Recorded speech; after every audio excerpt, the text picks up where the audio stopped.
영혼의 샘 백송교회는 말씀이 살아있는 교회, 찬양이 살아있는 교회입니다. 백송교회는 매일 예배가 있습니다. 백송교회는 전 세계로 뻗어나가고 있습니다. 영혼의 샘 집회 일정은 변화의 현장, 기적의 현장, 치유의 현장으로 여러분을 초대합니다. 백송교회 오시는 길 확인하세요. 오늘 설교 제목은 내면의 거룩한 질서를 바로 세우는 비결인데요. 우리 함께 빌립보서 2장 12절 말씀 한번 찾아보겠습니다. 그러므로 나의 사랑하는 자들아, 너희가 나 있을 때뿐 아니라 더욱 지금 나 없을 때에도 항상 복종하여 두렵고 떨림으로 너희 구원을 이루라. 아멘. 여러분, 오늘은 제3차 다니엘 기도회 8번째 날입니다. 벌써 한 주간이 지났어요. 21일은 3주잖아요. 여러분, 정말 까마득해 보였지만 여러분 막상 이 자리에 참석하니까 하루 3번 예배 정말 어마어마한 기름 부음이 우리에게 임하고 있는 줄 믿습니다. 처음 다니엘 기도회를 시작한다고 했을 때는 진짜 막막하더라고요. 그런데 진짜 이 다니엘 기도회를 통해 하나님이 어마어마한 기적과 능력을 베풀어 주시는 줄 믿습니다. 우리 영혼의 샘은요, 우리 백송교회는 365일 예배가 쉬지 않아요. 성령의 충만한 기름 부음이 가득한 예배가 매일매일 진행됩니다. 2번 아니면 3번 이렇게 맨날. 근데 그 중에서도 1년 중에 가장 뜨겁고 가장 많은 기적의 주인공들, 또 가장 많은 주의 종들이 세워지는 그 예배가 바로 이 다니엘 기도회인 줄 믿습니다. 저 역시 3번째 지금 참석하고 있잖아요. 3차니까 여러분 진짜 많은 영적인 축복도 받았고, 또 하나님은요 영혼의 축복만 하고 끝 아니고 영혼의 축복과 동시에 육적인 축복을 또 우리 하나님께서 육신의 축복도 다 같이 허락해 주시더라고요. 그래서 영혼이 잘된 같이 여러분 우리 범사를 형통케 하시는 그 하나님, 그렇기 때문에 여러분 육적인 많은 문제, 눈에 보이는 많은 문제를 가지고 이 자리에 오셨을 텐데 눈에 보이는 문제보다 더 본질적인 눈에 보이지 않는 우리의 영적인 문제를 이 예배 가운데 해결받으셔서 영육 간의 형통의 축복을 받는 저와 여러분 되기를 소원합니다.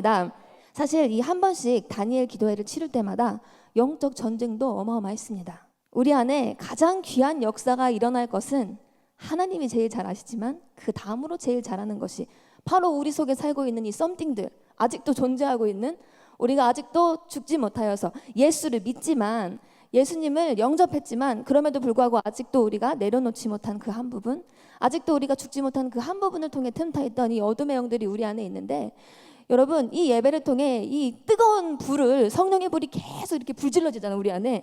그러면 어때요? 우리 안에 이 조금이라도 남아있던 어둠의 영들은요 이제 떠나가야 돼요. 자기가 설 자리를 잃어버리게 됩니다. 그럼 어떻게 되죠? 어떻게든 내가 이 자리를 안 빼앗기려고 이 안에서 발악이 일어나겠죠. 그래서 영적 전쟁이 심해집니다. 저도 제 안에 남아있는 이 어둠의 영들과의 이 싸움이요, 다니엘 기도회를 기점으로 굉장히 격렬했던 것을 기억합니다. 여러분, 그렇지만 너무나 감사한 것은 이 다니엘 기도회는요, 이 3번 동안 온전히 참석하시기만 해도 육적인 그리스도인이 영적인 그리스도인으로 바뀌는 줄 믿습니다. 아무리 내중심적으로 살려고 해도요, 이렇게 하루 3번 자는 시간도 부족하고 밥 먹는 시간도 부족하고 막 이렇게 막 바쁘게, 심지어 우리 수양관으로 오다 보니까 어때요? 할 일이 너무 많잖아요. 예배 딱 끝나면 옛날에는 자기 바빴는데 요즘엔 주무시지도 않고 예배만 딱 끝나면 그 사이에 밭일하러 가시더라고요. 밭일도 하시고, 또 우리 청년들은 공사하러 가고요. 이러면서 이 쉬지 않고 24시간 돌아가는 이 성령 안에 이루어지는 이 모든 일들 가운데 여러분 철저히 우리의 삶이 인간 중심의 삶이 아니라 하나님 중심의 삶으로 변화되고 있는 줄 믿습니다. 우리 하나님께서 저와 여러분 안에요, 이 다니엘 기도회를 통해 영성 혁명을 이루어 주시고, 이 하나님과의 막힌담이 딱 무너지고 이 시온의 대로가 열리잖아요. 시온의 대로가 열리고, 이 시온의 대로가 열린 그 순간부터 우리 안에 이 형통의 축복이 임하게 됩니다. 이러한 큰 축복이 우리의 코앞에 놓여져 있기 때문에 사단은 어떻게든 우리가 이 축복받는 꼴을 못 보잖아요. 너무너무 꼴 보기가 싫잖아요. 왜 이순희 목사님 한 사람이 제대로 나눠 죽고 예수로 살아서 그 삶을 100% 주님 앞에 확 드리니까 전 세계 영혼들이요 막 살아나잖아요. 유튜브를 보고 이순희 목사님 얼굴 한번 못 봤지만 유튜브를 통해서도 그 생명의 말씀을 듣고 영적인 진리를 깨닫고 자유함을 얻는 영혼들이 너무너무 많은데, 근데 그런 역사가 여러분 저와 여러분 안에도 일어난다고 생각해 보세요. 사단 입장에서는 굉장히 난리가 난 거죠. 큰일 난 거예요. 그래서 저와 여러분 안에 이 어둠의 영들이 안 떠나가려고 발악하는 영적 전쟁이 일어날 수 있지만 여러분 그 모든 불시험 당하는 것을 이상한 일 당하는 것처럼 이상히 여기지 않는 저와 여러분 되기를 소원합니다. 여러분 구더기가 무서워서 장 못 담그냐라는 말 있잖아요. 우리 안에서 우리를 위협하는 야 너 못 이길 것 같아. 너무 힘들지. 안 될 것 같아.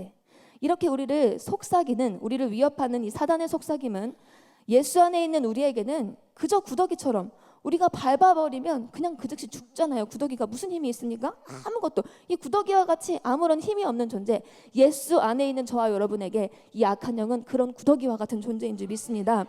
여러분 그렇지만 우리의 힘과 능력으로는 또 사실 이 사단을 이길 수가 없어요. 얘네가 만만하지가 않단 말이에요. 우리의 약점, 우리 아킬레스건을 너무 잘 알기 때문에. 그렇기 때문에 여러분 우리 힘으로는 맞설 수 없지만 우리 안에 살아계신 예수 그리스도 그분을 믿음으로 바라볼 때 우리는 넉넉히 모든 전쟁을 뚫고 이 다니엘 기도를 완수하고 승리의 계가를 부르게 될 줄 믿습니다. 여러분 우리 힘으로 이길 수 없지만 주님을 찬양하면서 이 시간 우리의 마음의 문을 활짝 열고 우리 함께 찬양하면서 하나님 우리의 마음을 받아주세요. 그리고 우리 안에 내면의 거룩한 질서를 세워주시고 우리도 이 시온의 대로를 만들어 형통의 축복 받게 해달라고 기도하는 마음으로 함께 찬양하기 원합니다. 세상의 유혹 시험이 내게 몰려올 때에 나의 힘으론 그것들 모두 이길 수 없네. 거대한 폭풍 가운데 위축된 나의 영혼 어찌할 바를 몰라 헤매이고 있을 때 주를 찬양 주를 찬양 손을 들고 찬양 전쟁은 나에게 속한 것 주를 찬양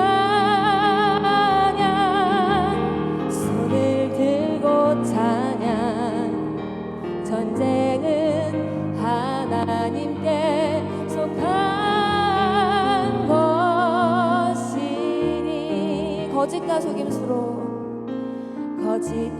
속임수로 가득 찬 세상에서 어디로 갈지 몰라 머뭇거리고 있네.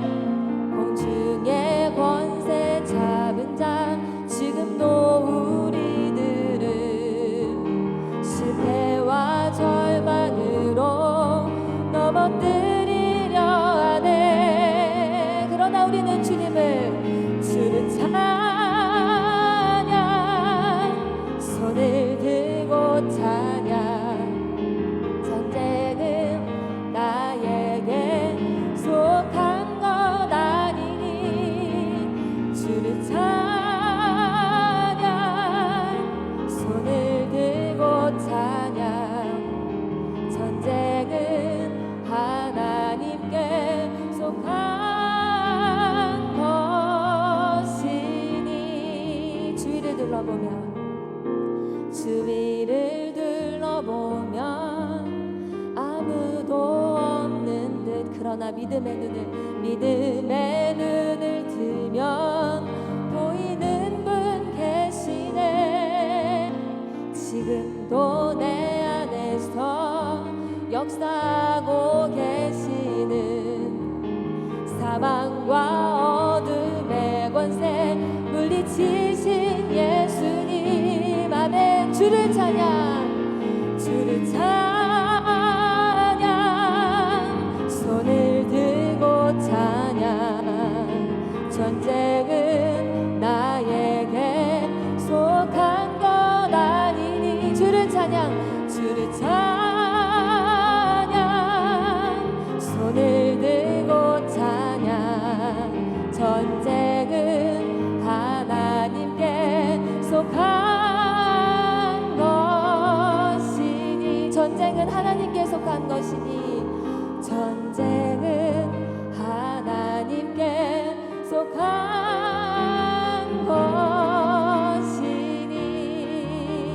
아멘. 전쟁은 하나님께 속해 있습니다. 여러분 진짜 이 다니엘 기도회는 우리 영혼에 우리 인생에 어마어마한 승리를 가져다주는 기회인 줄 믿습니다. 제가 진짜 이 어마어마한 내면의 문제들을 가지고 있었어요. 겉으로는 멀쩡해 보이지만 제가 굉장히 환자이기 때문에 제가 이순희 목사님을 통해 10년 넘게 훈련을 받으면서도 그토록 버리지 못했던 것이 제 안에 있는 열등감이었습니다. 지금은 이렇게 웃고 있지만 해같이 웃고 있지만 결코 웃을 수 없었던 저는 제 자신을 너무너무 미워했던 사람, 제 자신을 너무 부끄럽고 수치스럽게 생각했던 사람, 열등감, 상처로 인한 열등감이 너무 가득해서 생명의 말씀을 그렇게 많이 들으면서도 이곳에서 훈련 받으면서도 끝없이 올라오는 제 속에 있는 이 상처와의 이 직면하는 시간들을 겪으면서 매우 고통스럽게 매일매일 제 안에 있는 어두움들을 이 몰아내는 작업들을 했던 시간들이 있었는데요. 진짜 신기하게 이렇게 하루에 한 번 예배 드리고 2번 예배 드리는 것까지는 해봤지만 3번 예배를 드리다 보니까 여러분 진짜 제 안에 있는 열등감이요 안 없어질래 안 없어질 수가 없는 거예요. 다니엘 1차 끝나고 나서 제 안에 열등감이 떠나가게 된 줄 믿습니다. 정말 안 될 것 같았던 이 내면의 문제가 해결이 되더라고요. 그러면서요 여러분 다니엘 기도 1차를 딱 시작하면서 제 안에 큰 이 열등감이 이 상처가 나는 결혼을 못하겠다였습니다. 이해할 수 없겠죠? 네, 지금은 그런데 제 안에 이 과거에 이 아픈 상처로 인한 또 제 안에 열등감으로 인한 그런 아픔 때문에 제 안에 결혼이라는 것을 포기했었습니다. 누군가를 다시 만나서 이 사랑을 하고 회복하고 하나님이 주시는 축복된 가정을 이룬다는 것이 저에게는 불가능한 것처럼 느껴질 때가 바로 다니엘 기도회 1차가 시작할 그쯤이었습니다. 근데 그 전에 시련의 아픔도 겪었고 여러 가지 힘든 제 안에 이 어둠들이 올라와 열등감 때문에 시달릴 때였는데 그때 이순희 목사님이 저를 딱 불러다 놓고 하는 말이 미연아 달력을 한번 펴보자 그러시더니 내가 이제 다니엘 기도회를 하나님께서 감동을 주셨다는 거예요. 성령 컨퍼런스도 무지 빡세거든요. 우리가 느끼기엔 빡셌거든요. 월요일에 들어와서 토요일날 나가는데 하루에 2번씩 집회하는 거 그것 가지고도 이순희 목사님은 막 달리시지만 저는 때로는 이거 진짜 너무 빡센 거 아니야? 너무 빡센 거 아니야? 이러면서 달렸는데 세상에 목사님이 그것도 심지어 일주일도 아니고 3주일을 하루 3번 하시겠다는 거예요. 그 소식을 제일 먼저 접했던 사람이 저잖아요. 목사님 옆에 붙어있다 보니까 달력을 가져와 보래. 그러더니 형광펜을 들으라는 거예요. 그러더니 그때부터 달력에 줄을 치라는 거예요. 5월 20일부터 6월 며칠까지 쫙 21일 쫙. 그래, 야 이거 대단하다. 야, 제가 30살이었거든요 그때. 사람들이 저한테 야 30, 이 사람이요 31, 32 때는 오히려 스트레스 안 받아요. 근데 딱 30살 되는데 남자친구가 없으면 그때부터 스트레스 받거든요. 니 어떻게 시집갈래? 너 똥차 된다 막 이러면서 막 그 스트레스 받고 있을 때였거든요. 근데 다 이렇게 3주를 쉬는데 목사님이 거기서 멈추지 않으시는 거예요. 야 미연아 미국으로 가야 되지 않겠니? 예. 그러더니 그러면 일주일만 쉬고 그 다음 주에 미국 일정 다시 줄쳐 쫙 3주. 그러더니 미국 갔다 와서 미연아 근데 여기서 멈출 수 없잖아. 우리 한국도 성령 컨퍼런스를 또 해야 되지 않겠니? 오자마자 성령 컨퍼런스 쫙 보니까요 5월 달부터 10월 달까지 쉬지 않고 달리는 거예요.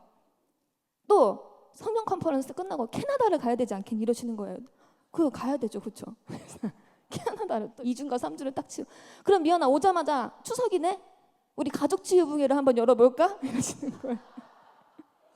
나 비서인데 나 목사님이랑 항상 함께 해야 되는데 아니 너무 감사한 일이기도 하지만 갑자기 너무 버겁게 느껴지기도 하는 거예요. 순간적으로 야 내가 그래도 내가 아무리 이 결혼에 대한 소망을 내려놨다고 해도 그래도 소개팅도 하고 그렇게 해보려고 했는데 그러니까 제 옆에 있는 이 친구들이 야 원미연 시집가긴 글렀다 이렇게 생각을 했대요. 왜냐면 목사님과 항상 24시간 동행하는 제가 이 소개팅을 할 시간이 있겠습니까? 지금 보세요. 그런 일정 가운데 무슨 그런 역사가 일어날 수 있겠어요? 아무 역사가 안 일어날 것 같잖아요. 그런데 여러분 하나님께서 헉스러웠지만 제 마음에 어떤 마음이 드냐면 그래 까짓거 내가 주님 없으면 어차피 죽었을 인생인데 그래도 내가 지금 아직 30살이니까 아직은 젊고 아직은 그래도 예쁠 때 아직은 싱싱할 때 주님께 한번 나를 올인시켜보지 뭐 이런 마음으로 확 마음을 붙잡고 이 막 무거워지려고 했던 마음을 확 부여잡고 달려보는 거야 한번. 까짓거 내가 30살에 남자친구를 못 만나고 노처녀로 죽을지언정 그럴 일은 없겠지만 그 순간에 제 마음에 그런 결단을 했어요. 신기하게도 하나님이 그런 마음 그래서 그래 내가 이번 다니엘 기도회를 통하여서 철저히 하나님 중심의 삶으로 변화시켜 달라고 하나님 앞에 기도 제목을 내보자. 그때는 막 기도 제목을 3개씩 적어서 냈거든요. 하나님, 진정으로 하나님 중심의 삶, 하나님께 영광 돌리는 삶으로 저를 바꿔주세요. 제 안에 있는 모든 쓴뿌리를 걷어주시고, 제발 이제 내 전쟁 치르는 건 그만하고 하나님 영혼들을 위해 전쟁 치르는, 대신 싸워주는 인생 살게 해달라고 막 기도 제목을 놓고, 그렇게 이제 이순희 목사님과 함께 동거동락을 시작했습니다. 그런데 여러분, 다니엘 기도회가 시작한 지 며칠도 되지 않아 제게 기적이 일어났어요. 아직은 영혼이 다 뚫리지 않았지만 하나님이 예비하신 한 사람이 나타났더라고요. 한 몇 달 동안 같이 지냈거든요. 별로 사이가 안 좋은 사람이었어요. 제가 영혼의 삶에서 유일하게 인사하지 않는 사람이 한 명 있었어요.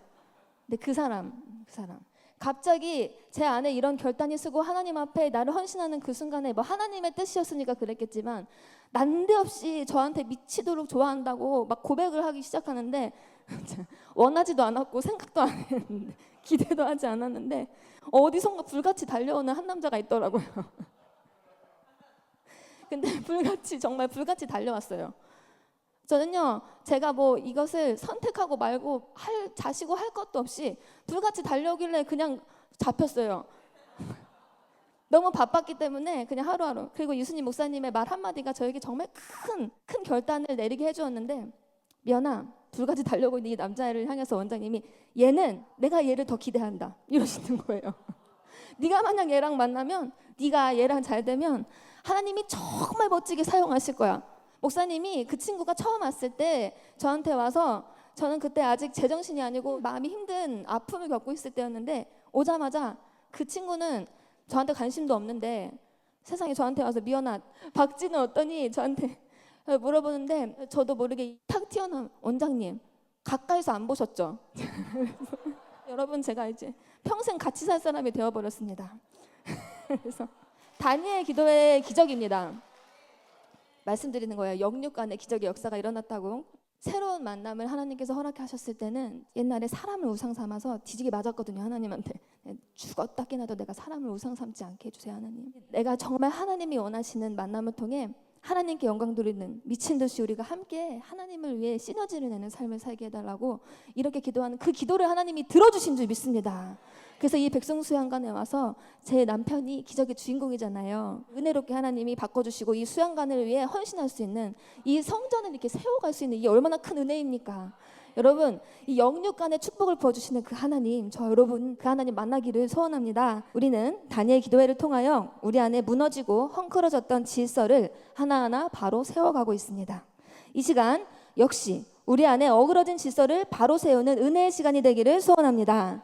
저는 오늘 본문에서 우리 내면에 무너진 질서를 바로 세우는 비결을 이 두렵고 떨림으로 너희 구원을 이루라는 이 구절에서 찾아보았습니다. 여기서 구원을 이루라의 이 구원은요, 예수 그리스도를 구주로 영접하여 중생하는, 우리가 이 거듭나는 그러한 구원만을 의미하는 것이 아닙니다.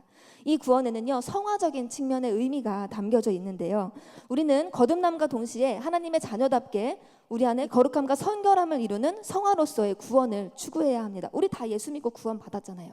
근데 여기서 말하기를 너희는 두렵고 떨림으로 구원을 이루래요. 이 구원은 우리가 예수 믿고 천국 가는 그 구원만을 의미하는 것이 아니라는 거예요. 이 성화적인 측면에서 이 성결함을 이루라는 것인데, 장로교에서는 이것을 성화라고 얘기하고요, 성결교단에서는, 이 감리교단에서는 이것을 이 웨슬리 신학에 근거하여 성결의 은총이라고 말하죠. 이 단어의 의미는 구체적으로 하나님의 성품에 참여하는 것, 이 신의 성품에 참여해야 한다고 하죠. 즉 예수 그리스도를 닮아가는 것을 의미합니다. 이것은 우리 이순희 목사님이 늘 말씀하시는 나는 죽고 예수로 사는 삶을 사는 것인 줄 믿습니다.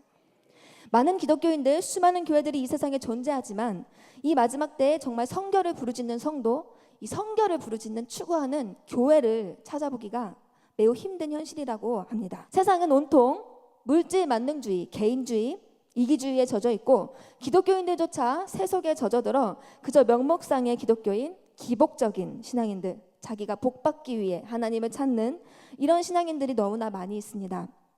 거룩함의 모양은 있으나 거룩함의 능력을 나타내지 못하는, 이 세상 가운데 그리스도의 빛을 전혀 발하지 못하는 힘을 다 잃어버린 그리스도인들로 가득합니다. 오늘 본문에서 사도 바울은 강력하게 권면합니다. 두렵고 떨림으로 너희 구원을 이루라. 우리 주변의 기독교인들, 우리가 쉽게 볼 수 있는 그리스도인들은 그냥 다 형식적으로 드리잖아요. 썬데이 크리스천.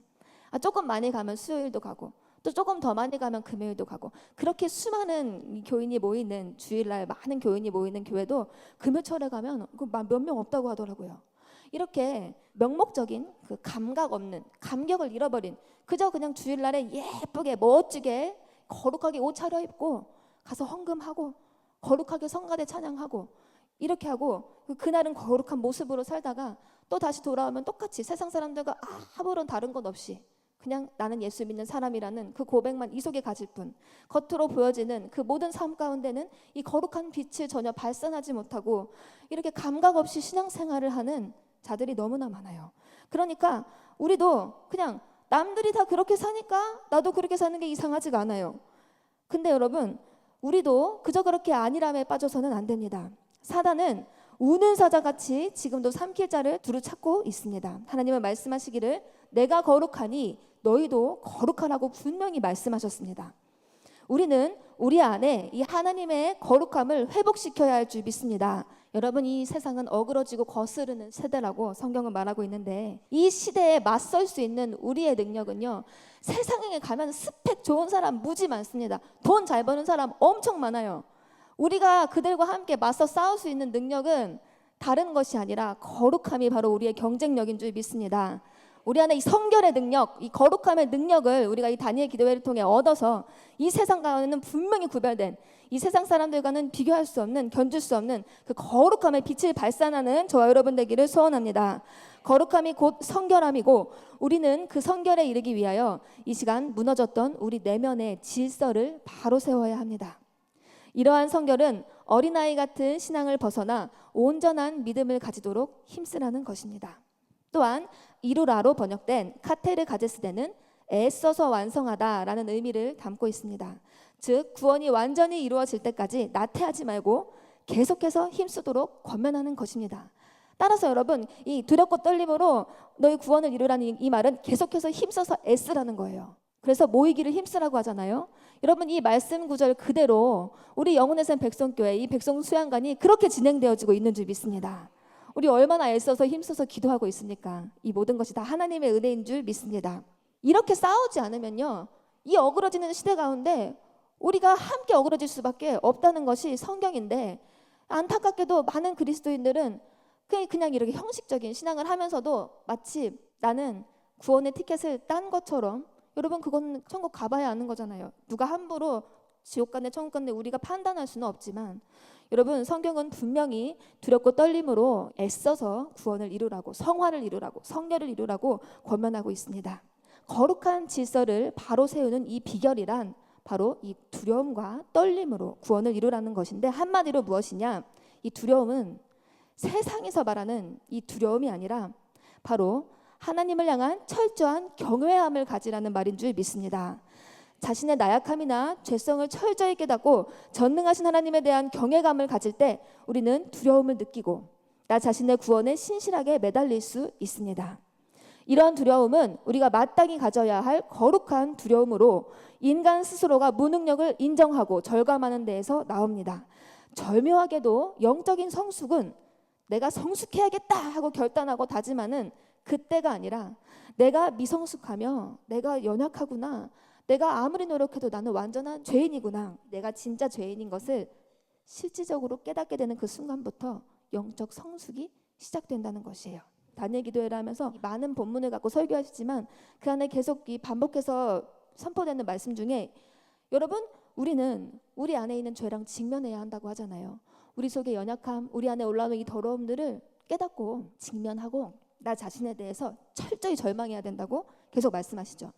우리 자신에 대해 철저히 절망하고 절망할수록 여러분 그 절망한다고 난 아무것도 아니야 난 쓰레기네 나는 죄인 중에 개수네 하고 잡아져 버리는 것이 아니라 그래서 나는 예수님밖에 붙잡을 것이 없구나 난 그래서 예수님만 나의 소망이구나.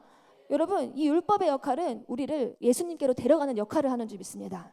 이순희 목사님의 말씀을 통해 팍 내가 죄된 게 느껴진다면 내가 더러운 게 느껴진다면 여러분 우리는 그 더러운 마음 부족한 마음 막 진짜 쓰레기 같은 나의 자신의 이 모습을 붙잡고 여러분 십자가 앞에 더 가까이 나아가는 저 여러분 되기를 소원합니다.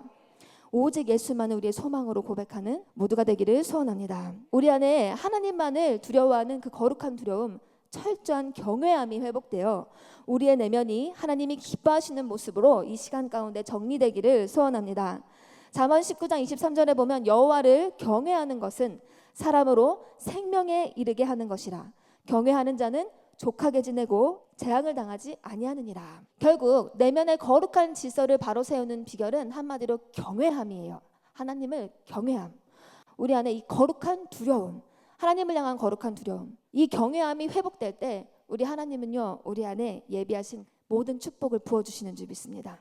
제가 다니엘 기도회를 통해 무너졌던 이 질서들이요 바로 세워지고, 진짜 저는요 이 영혼의 삶에 와서 그렇게 훈련 받았음에도 불구하고 바른 방향은 가졌지만 그러한 삶으로 온전히 변화되지 못해서 여전히 육적인 모습을 씨름했었는데, 이 다니엘 기도회를 통해서 진짜 하나님 중심의 삶으로 제 영혼이 어마어마하게 전환이 되더라고요.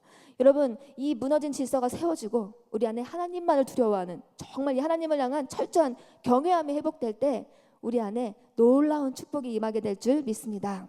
경외하다라는 단어의 사전을 찾아보면 두려움의 요소를 포함하고 있는 존경으로서 공경하며 두려워한다라는 의미입니다.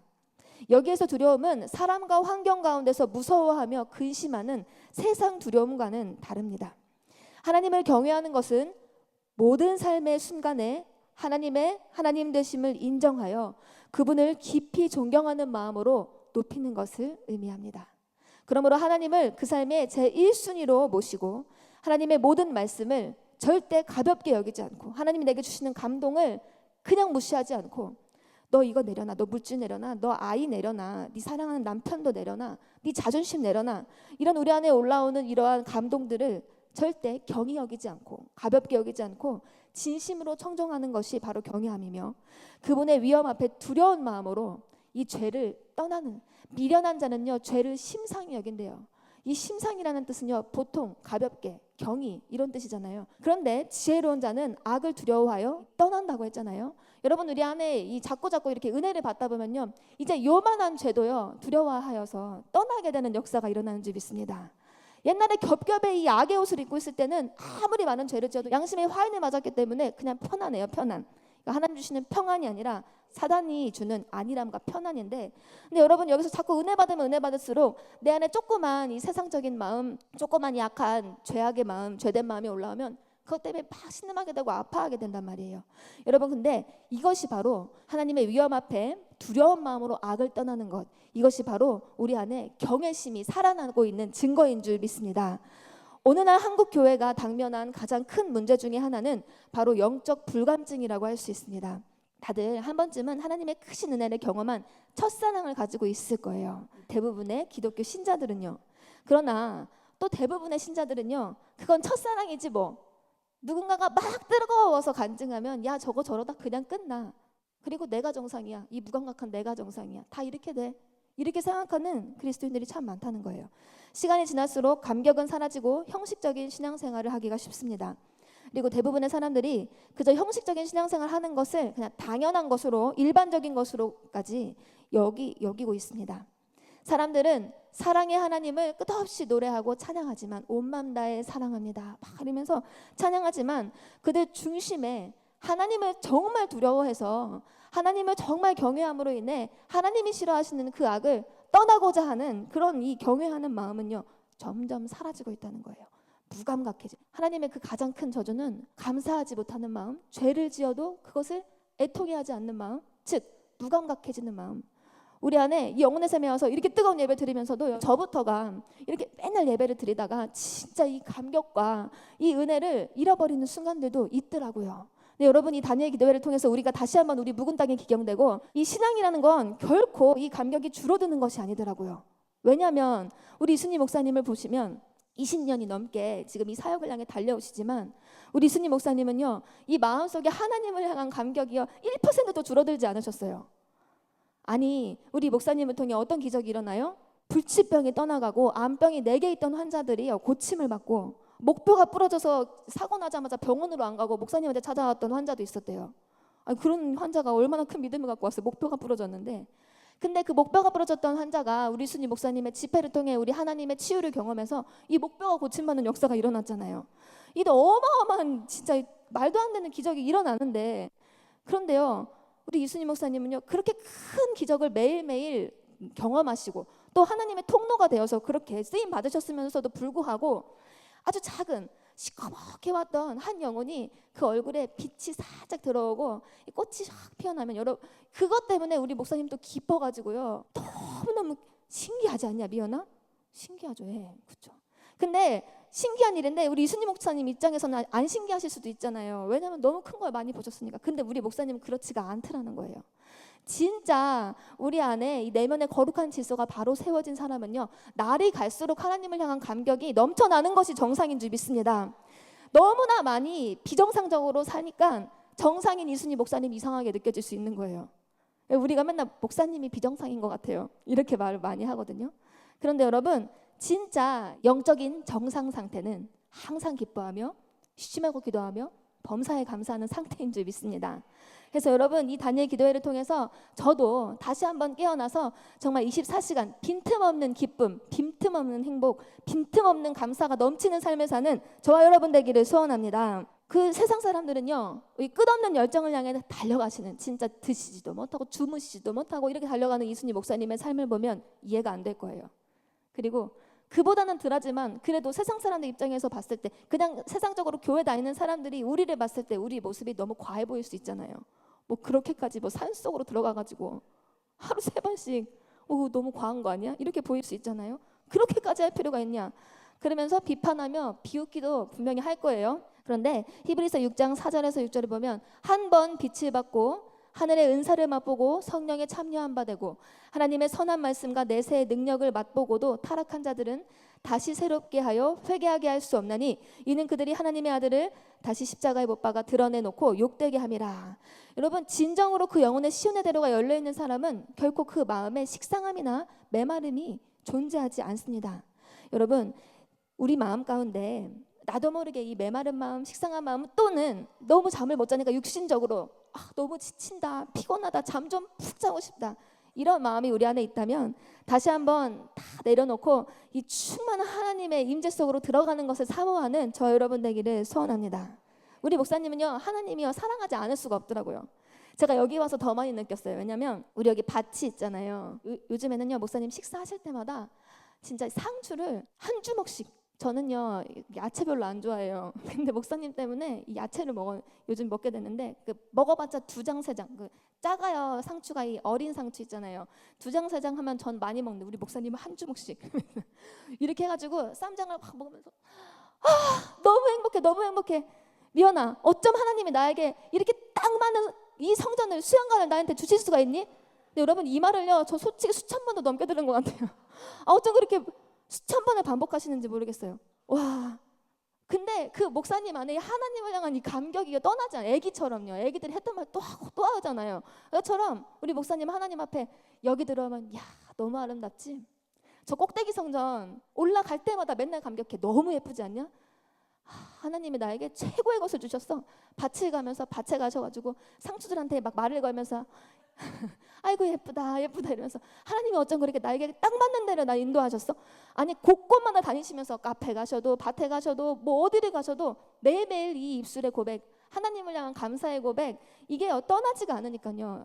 진짜 우리 목사님은 24시간 주님을 향해 감격하시는구나, 메마르지 않는구나, 이 감사가. 여러분, 그러니까 어때요? 하나님은요 우리 목사님을 향한 이 축복을 멈추지 않으시는 줄 믿습니다. 제가 목사님 만난 지 11년이 돼가고 있는데, 이 11년이 되는 이 시간 동안요, 우리 목사님의 사역과 우리 목사님의 삶은요, 처음 만났을 때도 정말 컸거든요. 근데요, 이 크신 목사님의 하나님 보신 축복이요, 계속 상상하지 못할 만큼 커지더라고요. 끝이 없습니다. 우리 하나님의 은혜는 은혜 위에 은혜인 줄 믿습니다. 여러분, 그러한 축복을 받기 위해선 우리 안에 이 식상한 마음, 메마른 마음, 맨날 조그만 아킬레스건 건드려져도 막 무너지는 우리의 이런 이 좁아 터진 마음, 이런 마음들이 싹 다 무너지고 우리 안에 이 거룩한 질서가 세워져야 할 줄 믿습니다. 우리의 모습은 어떻습니까? 너무나 많은 은혜를 받고 위기 가운데 건진받고 축복받았으면서도 불구하고 우리 안에 이 주를 향한 이 동일한 감사와 감격이 넘치고 있습니까? 우리 안에 아직도 어느 한 구석에 상한 마음이 있고 원망하는 마음, 억울한 마음, 그런 마음이 혹시 있다면 우리는 이 시간 심령을 감찰하시는 하나님 앞에 나아가 고침받아야 할 줄 믿습니다. 100% 하나님을 경외하는 심령을 가진 자는 거룩한 시온의 대로가 그 영혼 가운데 열리게 됩니다. 여러분, 이 시간 그런 은혜가 저와 여러분에게 있기를 소원합니다. 잠언 16장 2절 사람의 행위가 자기 보기에는 모두 깨끗하여도 여호와는 심령을 감찰하시느니라. 우리 마음 깊은 곳에 하나님을 경외함, 즉 하나님을 두려워함이 없다면 우리의 영혼은 점점 어두워져 영적 불감증에 걸려 나중에는 사단의 도구가 되어버리는 처참한 지경에 이르게 될 수도 있습니다. 어느 누가 자기 자신을 장담할 수 있겠습니까? 로마서 1장 21절 25절에 보면 하나님을 알되 하나님을 영화롭게도 아니하며 감사하지도 아니하고 오히려 그 생각이 허망하여지며 어두워졌나니 스스로 지혜 있다 하나 어리석게 되어 썩어지지 아니하는 하나님의 영광을 썩어질 사람과 새와 짐승과 기어다니는 동물 모양의 우상으로 바꾸었느니라. 그러므로 하나님께서 그들을 마음의 정욕대로 더러움에 내버려 두사 그들의 몸을 서로 욕되게 하게 하셨으니 이는 그들이 하나님의 진리를 거짓 것으로 바꾸어 피조물을 조물주보다 더 경배하고 섬김이라. 여러분, 우리 안에 하나님을 알되 하나님을 영화롭게 하지 않고 감사하지 않고 자꾸 우리 마음 가운데 사단한테 의지를 주고 원망하고 그렇게 하다 보면요, 우리 하나님 나중에는 우리 그 정욕대로 그냥 그 더러움에 내버려 두신대요. 그거 엄청난 저주잖아요. 하나님이 우리에게 이렇게 은혜 부어주실 때 여러분, 우리 안에 이 하나님을 향한 감격이 사라지지 않도록 여러분 매일매일 그 은혜에 더욱더 감사하며 뜨겁게 부르짖어 예배하는 저 여러분 되기를 소원합니다. 예수님이 부활하시고 2000년이 지난 지금 시대는 하나님의 영광의 나타남이 흔하지 않은 것과 같습니다. 한때 하나님을 향해 뜨거웠던 사랑과 경외심은 온데간데였고 마음속에 비우지 못한 이기적인 욕망이 활활 타오르는 그러한 자들이 많기 때문입니다. 우리 속에 무너진 성전을 다시 회복해야 할 때가 바로 지금 이 순간인 줄 믿습니다. 고린도전서 3장 16절에서 17절 너희는 너희가 하나님의 성전인 것과 하나님의 성령이 너희 안에 계시는 것을 알지 못하느냐. 누구든지 하나님의 성전을 더럽히면 하나님이 그 사람을 멸하시리라. 하나님의 성전은 거룩하니 너희도 그러하니라. 여러분, 성경에서 이 거룩한 질서, 이제 우리 안에 거룩한 질서를 세워갈 텐데 이 거룩한 질서는요, 성막으로부터 시작됩니다. 출애굽기 25장 8절에 이 모세에게 주님 하신 말씀이 내가 그들 중에 거할 성소를 그들이 나를 위하여 짓되 이렇게 나오는데 하나님은 영광으로 가득한 분이십니다. 그런데 하나님의 이 영광이 임하기 전에는요, 항상 하나님의 질서가 세워져야 하는 과정이 필요해요. 하나님은 아주 정확하고 세심하게 이 하나님의 성막을 짓는 법을 백성들에게 가르쳐 주셨습니다. 하나님의 말씀을 따르는 것은 매우 중요했습니다. 하나님의 영광이 임하기 전에 거룩한 질서를 세워야 했기 때문에 여러분, 하나님께서 저와 여러분 안에 하나님의 거룩한 영광, 하나님의 그 귀한 축복을 부어주시기 원하시는데 그 영광과 축복 이전에 우리 안에 거룩한 질서를 회복해야 하는 줄 믿습니다. 거룩한 질서는 하나님의 영광을 위해 반드시 필요한 작업이었습니다. 하나님은 이를 위해 브살레과 오홀리압을 선택하시어 기름 부으사 지혜와 총명으로 충만하게 하셨습니다. 그리고 하나님의 영으로 감동된 그들을 통해서 하나님이 거할 성막을 짓게 하셨어요. 출애굽기 31장 2절에서 6절에 보면 내가 유다 지파 훌의 손자요 우리의 아들인 브살레를 지명하여 부르고 하나님의 영을 그에게 충만하게 하여 지혜와 총명과 지식과 여러 가지 재주로 정교한 일을 연구하여 금과 은과 노수로 만들게 하며 보석을 깎아 물리며 여러 가지 기술로 나무를 새겨 만들게 하리라. 내가 또 단지파 아이사막의 아들 오홀리압을 세워 그와 함께 하게 하며 지혜로운 마음이 있는 모든 자에게 내가 지혜를 주어 내가 내게 명령한 것을 다 만들게 할지니 이렇게 주님 명령하셨어요. 매우 구체적인 이러한 하나님의 지시에 따라서 구약시대의 성막이 완성되었습니다. 출애굽기 40장 33절에 보면 모세가 이같이 역사를 마치니 이렇게 나오는데요. 이제 모든 것이 준비되었습니다. 하나님의 말씀으로 거룩한 질서가 세워졌고 이제 백성들은 성령의 인도하심을 받게 되었습니다. 출애굽기 40장 34, 35절에 보면 구름이 회막에 덮이고 여호와의 영광이 성막에 충만하매 모세가 회막에 들어갈 수 없었으니 이는 구름이 회막 위에 덮이고 여호와의 영광이 성막에 충만함이었으며 여러분, 하나님의 질서가 이같이 세워지자 드디어 그 성막 안에 하나님의 영광이 드러나게 되었습니다. 저와 여러분은 하나님의 성막, 하나님의 성전인 줄 믿습니다. 우리 안에 거룩한 질서가 이 예배를 통해 세워지고 나면 말할 수 없는 그 하나님의 영광이 저와 여러분 안에 가득 충만히 채워질 줄 믿습니다. 영광이란 하나님을 하나님 되게 하는 것입니다. 우리 속에 하나님을 경외하는 마음을 회복하는 것은 우리가 하나님께 영광 돌리기 위해 가장 먼저 해야 할 일입니다. 성막을 만들 때 이렇게 구체적이고 섬세한 하나님의 명령에 따라 철저히 지어졌던 것처럼 우리의 내면의 성정도요, 하나님의 말씀에 따라 철저하게 세워져야 하는데 그 하나님의 말씀을 가르쳐 주시는 분이 우리 이순희 목사님인 줄 믿습니다. 하나님이 세워주신 우리 이순희 목사님 주의 종을 통해 선포되어지는 매 순간의 이 말씀들을 통해 그 말씀을 통해 우리 안에 어그러진 질서가 하나하나 다 세워지기를 소원합니다. 하나님을 경외하는 것은 우리 내면의 성전에 기초를 닦는 것입니다. 겉으로 화려하고 튼튼해 보이는 성전이라도 그 기초가 무너지고 있다면 결국 얼마 지나지 않아 무너지게 될지도 모릅니다. 여러분, 이 시간에 함께 찬양하기를 원합니다. 여러분의 삶에 하나님의 영광이 나타나고 있습니까? 매일 습관적으로 예배를 드린다고 해도 우리의 삶에 하나님의 영광의 흔적이 보이지 않는다면, 나타나기는 하는데 언젠가는 나타나고 또 언젠가는 또 안 나타나고 언젠가는 또 혈기가 나타났다가 하나님을 막 찬양했다가도 또 다시 시커매졌다가도 이런 울퉁불퉁한 우리 안의 모습이 많은데 이 기초가 잘 닦여지지 않아서, 근데 여러분 걱정할 필요 없어요. 우리 이 시간에 말씀을 통해, 찬양을 통해, 기도를 통해 우리 안에 기초가 제대로 세워져서 찬란한 영광을 24시간 365일 나타내는 삶을 살게 되기를 소원합니다. 우리의 마음을 새롭게 하는 작업을 이렇게 말씀을 통해, 찬양을 통해 계속해서 해나가기를 원합니다. 가사를 생각하시면서 우리 함께 기도하는 마음으로 새롭게 하소서 찬양하겠습니다. 새롭게 하소서 주님, 상한 나의 마음을, 상한 나의 마음을 새롭게 하소서, 새롭게 하소서 주님, 주님 마음 주소서, 주님 마음 주소서. 내 안에 있는 모든 것들은 간절히 주님만 원합니다. 간절히 주님만 원합니다. 주님만 바라는 간절한 나의 마음 주님으로 채우소서, 주님으로 우리의 간절한 마음을 가지고 내면의 질서를 세웁시다. 다시 한번 새롭게 하소서 주님, 상한 나의 마음을, 상한 나의 마음을 새롭게 하소서, 새롭게 하소서 주님. 이 시간 주님 마음 주소서, 주님 마음 주소서. 내 안에 있는 모든 것들은, 내 안에 있는 모든 것들은 이제는 간절히 주님만을, 간절히 주님만 원합니다.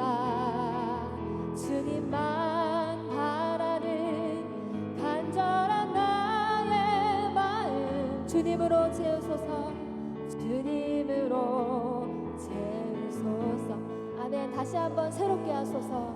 새로 우리 기도하는 마음으로, 곡조 있는 기도로 주님 앞에 간절하게 고백합시다. 주님, 상한 나의 마음을, 상한 나의 마음을 새롭게 하소서, 새롭게 하소서 주님, 주님 마음 주소서, 주님 마음 주소서.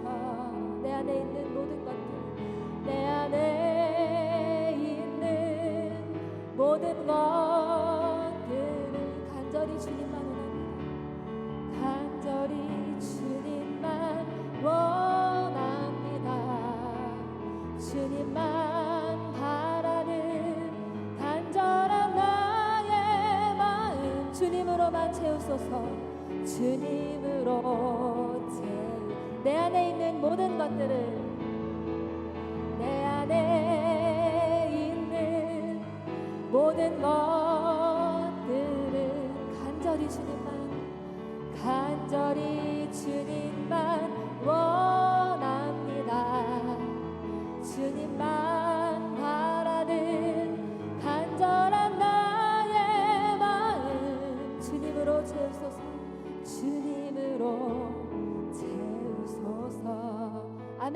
오직 주님으로만 채웁시다. 여러분, 그것이 우리의 꿈과 소망이 되기를 소원합니다. 다니엘 기도의 우리의 목적은 수많은 인생의 문제도 해결하는 것은 당연하지만 우리 안에 우리가 바라는 그 모든 것들을 이제는 간절히 주님만을 바라는, 주님만을 우리의 소망으로 삼는 그런 저 여러분 되기를 소원합니다. 내 안에 있는 모든 것들은 간절히 주님만 원한다고 하는데 갑자기 내 안에 있는 어떤 것이 떠오르는 거예요. 하나님께서 저를 그렇게 해서 다니엘 1차 때 축복해서 제가 우리 박진우 목사님 만나가지고 작년 9월 달에 결혼을 했습니다. 결혼을 해서 하나님이 또 한 번의 정말 예상치 못했던 축복을 빨리 주셔가지고 제가 하나님이 주신 선물을 갖게 됐는데 6개월이 됐어요. 부인할 수 없는 D라인이 되어버렸습니다. 제가 지금 거울 보고 깜짝깜짝 놀라잖아요. 근데 정말 내가 아기를 낳고서도 다시 옛날 몸매로 돌아갈 수 있을까 하는 걱정도 들지만 근데 하나님께서 저에게 주신 이 선물 진짜 신기하게요. 제가 목사님 옆에 있다 보니까 이 모든 삶의 우선순위가 하나님을 경외하는 목사님 옆에 계속 붙어 있다 보니까 저도 이제 하나님을 경외하게 되잖아요. 우리 목사님의 두 아들 있잖아요. 여러분 아시는 분 아시겠지만 너무 이쁘잖아요. 두 아들이요 너무 예뻐요. 얼굴도 예쁘지만 마음이 너무 예쁘고 신앙이 너무 예쁘고 인격이 너무 예쁘고. 근데 우리 이순희 목사님은 그 자녀들을 위해 이순희 목사님 인간적인 노력을 할 수가 없었잖아요. 영혼 살리느라고 전 세계를 돌아다니시느라 이 목사님 손으로 자녀들을 직접 밥 한 번 해줄 기회도 작은 아들은 밥 한 번 해준 적 없으시대요. 그렇게 이 하나님의 일에 몰두하시느라 자기 자녀들 너무 생명처럼 왜 안 사랑하겠어요. 생명 같은 자녀들을 돌보지 못했음에도 불구하고 하나님이요 열심히 내 손으로 돌보는 그 자녀들보다 훨씬 더 아름답게 정말 주님의 성품을 닮은 자녀들로 그렇게 키워주시는 것을 보면서 제가 무엇을 배웠겠습니까? 나도 그렇게 살고 싶다 이렇게 배웠겠죠. 안 그래도 저는 잠꾸리예요. 잠이 많거든요. 잠이 많은 제가 임신을 하면 잠이 쏟아진대요. 어쩐지 제가 이번에 LA를 갔을 때 1월 달이었는데 그때 보니까 그때가 제가 임신 상태였던 거예요. 몰랐어요. 제가 왜 그렇게 피곤한가 했어요. 그래서 막 진짜 축사만 딱 끝나면 거의 기절하듯이 막 이렇게 막 기절을 했었는데 여러분 그때는 이 아기가 착상이 잘 안 됐을 때잖아요. 1주 2주 막 됐을 때 그때 제가 미국 비행기도 탔어요. 제가 막 그런 상태로 몰랐으니까요. 막 그 흔들리는 비행기를 타고 또 어때요? 무거운 집을 막 내렸어요. 막 그 상태 착상이 되지 않은 그 상태. 그런데 목사님과 24시간 함께 동행하면서 그 선교를 마치고 딱 돌아와서 테스트를 해봤더니 임신인 거예요. 그 아기가 근데 건강할까? 걱정이 살짝 됐어요. 왜냐면은 너무 임신한 사람이 해서는 안 되는 행동들을 많이 하고 또 예배 시간에 너무 졸리니까 제가 막 커피를 막 원래 잘 안 먹는 커피를 막 그 진한 커피를 막 들이켰거든요. 그리고 또 제가 드럼 잘 안 치는데 그 드러머가 그때 이제 찬양 인도를 해야 돼가지고 그 착상이 되지 않은 그 상태로 드럼을 LA 갔을 때 굉장히 많이 어느 때보다 어느 성교보다 제 드럼을 많이 쳤어요. 그때 막 이러면서 그 치마를 입고 막 드럼을 치고 이랬는데 여러분 아기가 아주 정상적으로 착상이 된 줄 믿습니다. 그래서 내가 하나님의 일을 하면 하나님이 내 인생을 책임지는 이 법칙은 결코 사라지지 않는구나. 결혼을 할 때도 철저히 그때도 역시 다니엘과 가족치유부흥의 성령 컨퍼런스 미국 집회 캐나다 집회 싹 따라다니고 그 바로 다음 주 토요일 날 딱 일주일 남겨놓고 제가 결혼식을 했는데 하나님께서 그렇게 하나님의 일을 우선하는 삶 가운데 부어주시는 제 인생의 축복. 제가 임신을 했지만 그래도 이 하나님의 사역을 꾸적거려서는 안 되겠다. 그래서 의지를 확 잡고 자꾸 목사님이 옆에서 미연아 모든 것은 다 생각이야 생각 이러시는 거예요. 자꾸 이렇게 얘기하시니까 그래 내가 저 생각 내가 피곤하다는 생각이 붙들리면 안 되지. 난 임신했다는 생각이 붙들리면 안 되지. 그래서 생각을 자꾸 부여잡고 물론 이 저녁에는 다른 사역자들보단 제가 조금 일찍 자요. 근데 이제 다음 날을 위해서 제가 조금 몸을 사리는 부분이 있지만 그럼에도 불구하고 될 수 있으면 이제 가리지 않고 이 사역에 함께 뛰어들려고 하는데 하나님께서 저에게 이 입덧을 다 사라지게 하시고 잘 먹는 은혜를 주신 줄 믿습니다. 그때 산부인과를 마지막으로 갔을 때 의사쌤이 그러더라고요. 애가 너무 잘 크고 있어서 조금 크대요. 정상보다. 하나님의 은혜로. 그리고 애기가 이 초음파를 할 때마다 물구나무를 서고 있는 거예요. 그렇게 가만히 안 있고 아주 잘 놀고 있는 줄 믿습니다.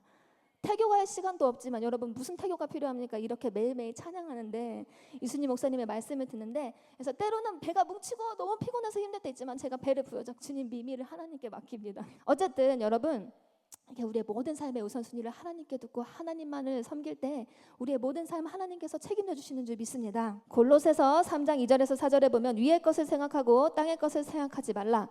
이는 너희가 죽었고 너희 생명이 그리스도와 함께 하나님 안에 감추어졌음이라. 우리 생명이신 그리스도께서 나타나실 그때 너희도 그와 함께 영광 중에 나타나리라. 예수님이 오실 당시 하나님은 예수님 이전에 세례 요한을 예비하셨습니다. 항상요. 영광이 나타나기 전에는 질서를 잡는 과정이 필요하다니까요. 우리 예수 그리스도께서 이 진리 대신 빛 대신 예수님이 나타나시기 전에 세례 요한을 예비하신 거예요. 예수 그리스도가 오실 길을 예비하기 위해 사역했던 이 세례 요한의 주된 설교 내용은 회개하라 였습니다. 그의 메시지는 부분적 회개가 아닌 철저하고도 완전한 마음의 변화를 뜻했습니다. 그 당시 이스라엘 백성들은 종교성이 짙은 사람들로 변질되어 있었고요. 근데 스스로는 되게 거룩하다고 믿고 있었습니다. 그들은 회당의 모임에 빠짐없이 참석했으나 오히려 자신의 마음은 돌보지 못했어요. 거룩한 옷은 입고 다녔지만 이 마음의 거룩함에 대해서 돌보지 못했어요. 영적으로 둔감한 잘못된 영적 지도자들의 가르침 속에 속고 있었던 것입니다. 바로 그때 세례 요한의 이 회개에 대한 담대한 선포는 이스라엘 백성 속에 뿌리 깊게 자리 잡고 있던 이 속임수와 거짓으로 얻은 헛된 안정감을 산산이 부숴버렸습니다. 다들 괜찮아, 난 잘하고 있어, 이 정도면 훌륭하지, 이렇게 편안하게 안정감을 누리며 살고 있었는데 세례 요한이 가서 그 안정감을 확 부셔뜨려 버렸다는 것입니다. 이렇게 요한은 자신의 사명을 제대로 수행하였습니다. 그의 사명은 백성들의 마음의 땅을 고르게 하는 것, 팍 어지럽혀져 있는, 팍 헝클어져 있는 그들의 마음을 고르게 만드는 것, 그들의 교만이라는 높은 산과 종교라는 언덕들을 평평하게 만들고 그들의 마음에 예수님을 받아들일 수 있는 이 옥토밭으로 그들의 마음을 준비시키는 작업을 이렇게 세례 요한이 한 것입니다. 사랑하는 여러분, 이 시간 우리 안에 높아졌던 교만과 오만함의 마음을 철저히 회개하기를 소원합니다. 울퉁불퉁한 우리의 마음을 평평한 길로 만들기를 소원합니다. 무너졌던 영적 질서들을 바로 세워 진정으로 하나님을 경외하는 심령을 갖는 이 시간 되기를 바랍니다. 그때 우리는 하나님이 약속하신 경외함으로 얻게 될 수 있는 수많은 축복들을 누리게 될 줄 믿습니다. 자, 우리가 이 경외함의 축복, 하나님을 경외함으로 축복받은 롤모델 아브라함은요, 하나님이 처음으로 벗이라, 친구라고 불러줬던 사람입니다. 하나님은 아브라함이 75세에 아브라함에게 오셔서 언약을 맺으시고 아들 이삭을 주겠다고 약속하셨습니다. 하나님은 그 약속이 성취되어 가는 과정 속에 여러 가지 실수를 했지만 끝까지 하나님을 믿음으로 순종함으로 100세가 되어 놀라운 하나님의 기적을 체험하게 되죠. 히브리서 6장 14절 15절에 보면 이르시되 내가 반드시 너에게 복주고 복주며 너를 번성하게 하고 번성하게 하리라 하셨더니 그가 이같이 오래 참아 약속을 받았느니라. 아브라함은 선물로 받은 이삭을 사랑했습니다. 아마 자기 목숨보다 더 귀중히 여겼을 것입니다. 아브라함은 오랜 시간 인내하며 이 100세가 돼서 얻었잖아요. 하나님의 뜻에 순종하는 삶을 살았기 때문에 자신 앞에 가장 어려운 순종의 테스트가 있다는 것을 예상하지 못했을지도 몰라요. 내가 이렇게 오래 인내하면서 이삭이라는 선물까지 받았는데 내 앞에 무슨 또 시험이 있겠어? 예상하지 못했을 거예요. 그래서 이제는 이삭을 보면서 점점점 이삭한테 집중하게 되었어요. 이삭이 없을 때는 하나님을 쳐다봤는데 이 하나님이 주신 선물 이삭이 딱 오니까 내 눈앞에 있으니까 나도 모르게 하나님보다는 하나님 주신 선물인 이 이삭한테 마음이 빼앗기기 시작하는 거예요. 아브라함은 이만하면 됐지, 난 충분히 순종했어, 그래서 이삭이라는 선물도 받았지 라며 안심하고 하나님이 주신 이삭이랑 행복하게 살고 있었을 거예요. 그런데 고린도전서 10장 12절에 보면 그런즉 선줄로 생각하는 자는 넘어질까 조심하라, 이런 말씀이 있듯이 아브라함에게 아직 어마어마한 테스트가 남아 있었습니다. 창세기 22장 1절 2절에 보면 그 일 후에 하나님이 아브라함을 시험하시려고 그를 부르시되 아브라함아 하시니 그가 가로되 내가 여기 있나이다. 여호와께서 가라사대 내 아들 내 사랑하는 독자 이삭을 데리고 모리아 땅으로 가서 내가 내게 지시하는 한 산 거기서 그를 번제로 드리라. 하나님의 생각과 아브라함의 생각은 이렇게 달랐습니다. 여러분, 우리가 오늘까지 순종했는데 내가 수십 년간 주님 뜻대로 살려고 노력했는데 몸부림쳤는데 근데 하나님이 또 이곳에 불러다가 다시 한번 우리한테 죽으라고 하는 거예요. 다시 한번 내려놓으라고 하는 거예요. 어떻게 보면 아브라함과 우리의 입장이 비슷할 수가 있잖아요. 하나님은 아브라함을 가장 위대한 믿음의 조상, 조금도 흠이 없는 100%의 순종의 사람으로 빚기를 원하셨습니다. 이제까지도 그렇게 오랫동안 순종하며 살았는데 세상에 자신의 생명보다 더 귀한 이삭마저 하나님께 다시 내놓으라고 요구하시는 것입니다. 청천벽력 같은 소리였겠죠. 그는 누구보다 신실하신 하나님에 대해 잘 알고 있는 사람이었습니다. 그럼에도 불구하고 그 사랑하는 이삭을 다시 바치라고 요구하셨을 때 아브라함의 마음이 분명 쉽지 않았을 거예요. 그 테스트는 결코 쉬운 일이 아니었을 것입니다. 우리도 하나님만을 바라보는 경외함이 없다면 하나님의 시험을 통과하는 것은 아주 어려운 일일 수 있습니다. 믿음의 조상 아브라함은 순간 이삭에 빠져 하나님께 시험 받았지만 결국 하나님을 경외하는 마음이 이삭을 사랑하는 마음보다 더 컸습니다. 순간은 힘들었을지 모르지만 다시 아브라함은 마음을 잡고 결단합니다. 도무지 인정하기 어려운 하나님의 명령 앞에 자신을 내려놓았습니다. 사랑하는 여러분, 이 시간 내 힘으로 내려놓을 수 없는, 내 생각으로 내려놓을 수 없는 우리의 마음이 있다 할지라도 주님 앞에 우리의 모든 이론과 생각을 내려놓는 이 시간 되기를 소원합니다. 창세기 22장 3절, 아브라함이 아침에 일찍이 일어나 나귀의 안장을 지우고 그는 하나님께 순종하기 위해 누구와도, 심지어 자신의 아내와도 상의하지 않았습니다. 자꾸 인간적인 말 듣다 보면 마음 흔들릴까 봐 마음은 아팠겠지만 결단하여서 아침 일찍 일어나, 조금이라도 우리는 늦게 순종하려고 버팅기는데 아브라함은 그러지가 않았어요. 아침 일찍 일어나서 자기 아들을 세상에 어떻게 보면 죽이러 가는 거잖아요. 자기 아들을 죽이러 가는 그 어마어마한 아픔의 길을, 그렇지만 하나님을 향한 순종의 길을 향해 나섭니다. 하나님이 명령한 모리아 산까지 가는 데는 사흘의 시간이 걸렸습니다. 하나님은 그 시간 가운데 아브라함에게 이제까지 주셨던 많은 말씀들을 기억나게 하시고 묵상하게 하셨을 것입니다. 아브라함은 아마 속으로 가슴을 찢는 기도를 하며 올라갔을 것입니다. 결국 모리아산에 도달하여 아들을 결박해 제단 위에 올려놓습니다. 하나님의 신실하신 말씀을 붙잡고 자신의 뜻보다 하나님의 뜻을 인정하고 신뢰함으로 칼을 붙잡았습니다. 여러분, 마치 예수님 같지 않습니까? 하나님, 할 수만 있다면 이 잔을 내게서 옮기시옵소서. 그러나 내 뜻대로 하지 마시고 아버지의 뜻대로 되기를 원합니다. 막 울부짖었던 예수님처럼 사랑하는 아들을, 눈에 넣어도 아깝지 않을 그 아들을 결박해서 올려놓고 순종의 칼을 든 거예요. 어마어마한 결단이죠. 그리고 죽음을 각오한 순종의 칼을 확 휘두르려고 하는 그 순간 하나님께서 그 자리에 임재하신 줄 믿습니다. 창세기 22장 11절 12절에 여호와의 사자가 하늘에서부터 그를 불러 가라사대 아브라함아 아브라함아 하시는지라. 아브라함이 가로되 내가 여기 있나이다 하매 사자가 가라사대 그 아이에게 내 손을 대지 말라. 아무 일도 그에게 하지 말라. 내가 내 아들 내 독자라도 내게 아끼지 아니하였으니 내가 이제야 네가 하나님을 경외하는 줄을 아노라. 여러분, 하나님을 경외하는 일에 그 테스트에 통과하는 저와 여러분 되기를 소원합니다. 하나님 너무하시잖아요. 어떻게 그 사랑하는 아들을 죽이라는 그런 말도 안 되는 명령까지. 근데 믿음의 조상이었기 때문에 저와 여러분한테는 그런 건 안 하겠죠.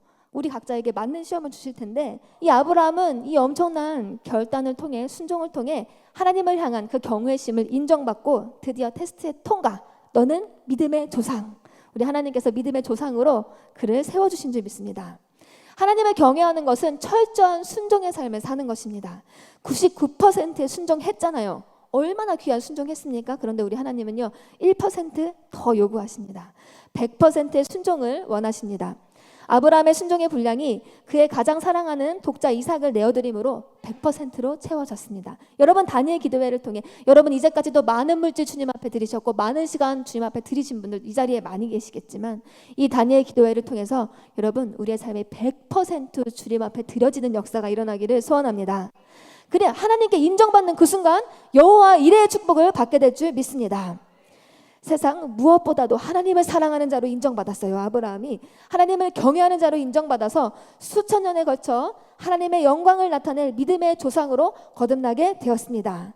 여러분, 우리도 예배드리고 기도하던 중에 말씀하시는 하나님의 음성에 100% 순종하기를 소원합니다. 아브라함처럼 하나님의 테스트에 통과해야 합니다. 때로는 그 시험의 불시험이 와 이건 진짜 다 훈련 못 받게 하는구만. 이 시험은 정말 불시험, 내가 인정할 수 없겠구만. 너무 힘들구나, 너무 억울하구나, 너무 아프구나, 괴롭구나. 이런 일들이 우리에게 닥칠 수도 있어요.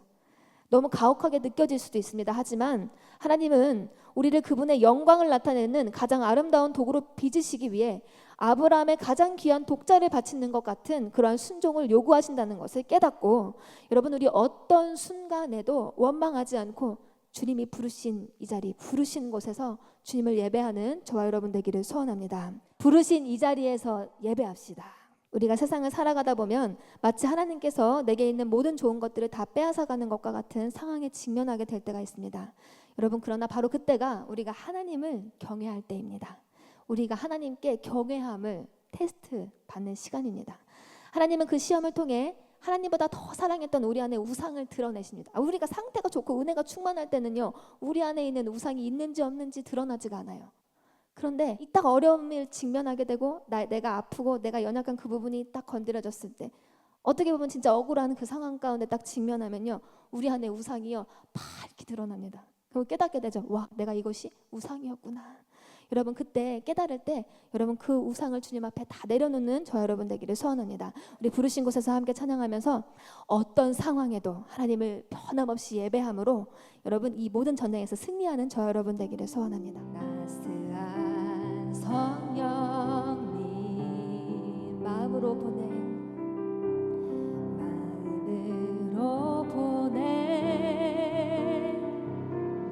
내 몸을 감싸며 주어지는 평안함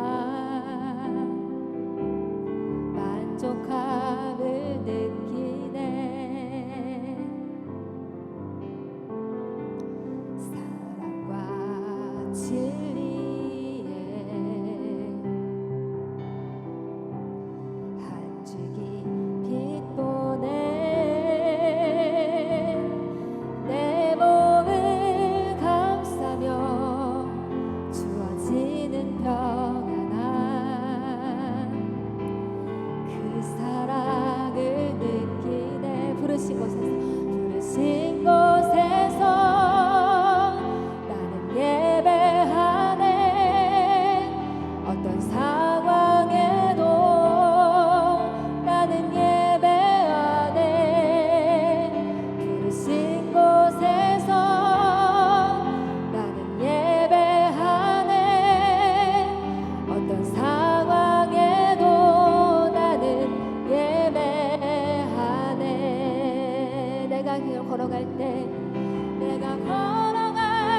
길이 되고 살아갈 때 삶이 되는 그곳에서 예배하네. 내가 걸어갈 때 길이 되고 살아갈 때 삶이 되는 그곳에서 예배하네. 부르신 곳에서 나는 예배하네. 어떤 상황에도 나는 예배하네. 아멘. 부르신 곳에서 나는 예배하네. 어떤 상황에도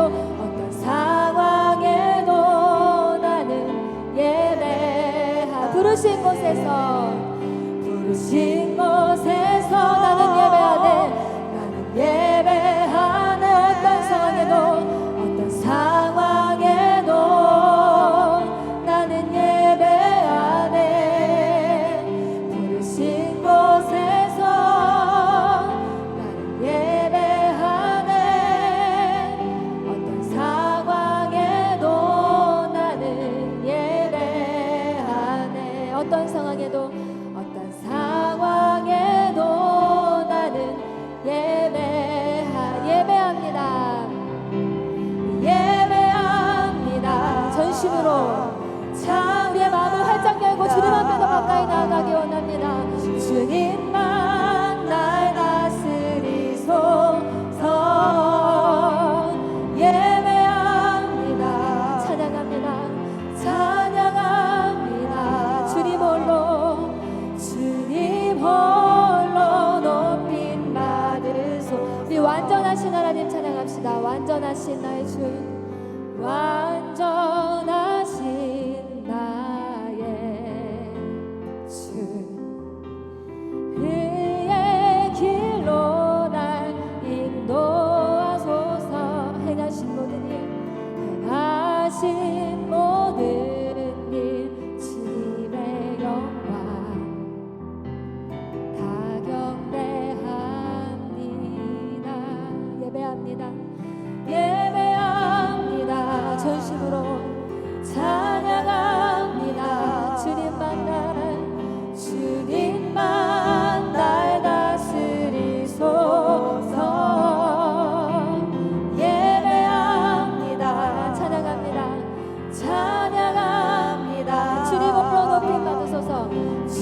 주님만 날 다스리소서. 주님만 날 다스리소서. 예배합니다. 찬양합니다. 찬양합니다. 주님 홀로 높임 받으소서. 주님 홀로 높임 주님 홀로 높임 받으소서. 주님 홀로 높임 주님 홀로 높임 받으소서. 주님 홀로 높임 받으소서.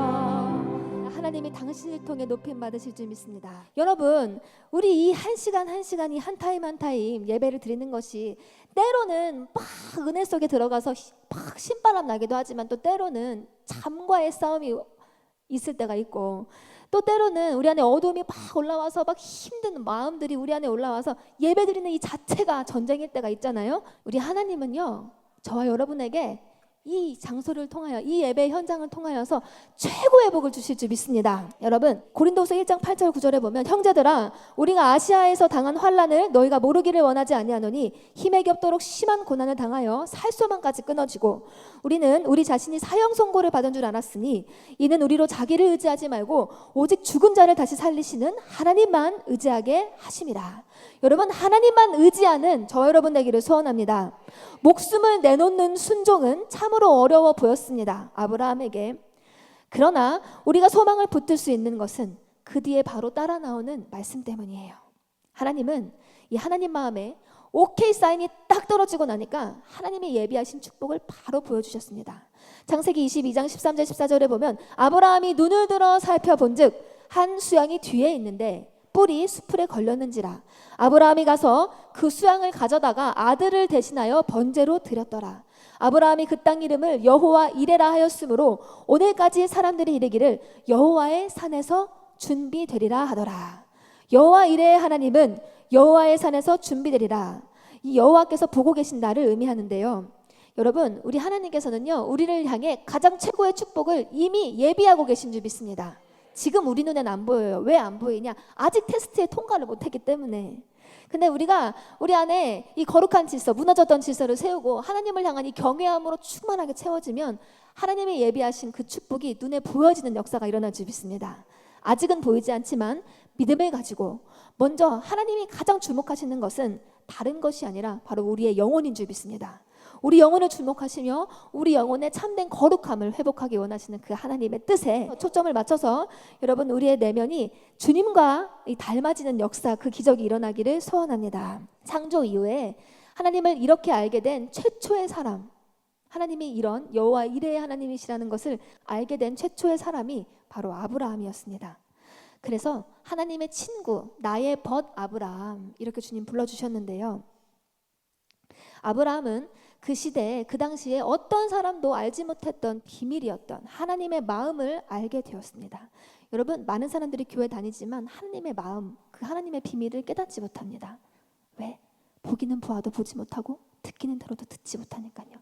다 가려져 있으니까. 그런데 우리 하나님께서 이 예배를 통하여서 우리 안에 자아의 껍질을 다 벗겨주시면, 우리 안에 내 거룩한 지서를 다시 세워주시면 하나님의 마음이 알아지는 기적이 일어나게 될 줄 믿습니다. 그래서 아브라함은 이렇게 하나님의 비밀, 하나님의 마음을 알게 되었습니다. 하나님의 마음을 알고 싶으십니까? 하나님 안에 감춰둔 비밀을 캐내고 싶으십니까? 이를 위해 우리는 이 시간에 순종의 결단을 해야 할 줄 믿습니다. 우리가 기억해야 할 것은 우리가 온전한 경외심을 갖고 하나님의 시험에 통과하기 전까지 여호와의 일의 축복 볼 수 없다는 것입니다. 우리는 현재의 안일함의 삶을 벗어버리고 온전히 하나님 중심으로 사는 삶, 그 삶을 이 예배 시간을 통해 훈련받아서 하나님의 친구가 되는, 하나님을 경외함으로 얻는 그 귀한 축복을 다 받아 누리는 저와 여러분 되기를 소원합니다.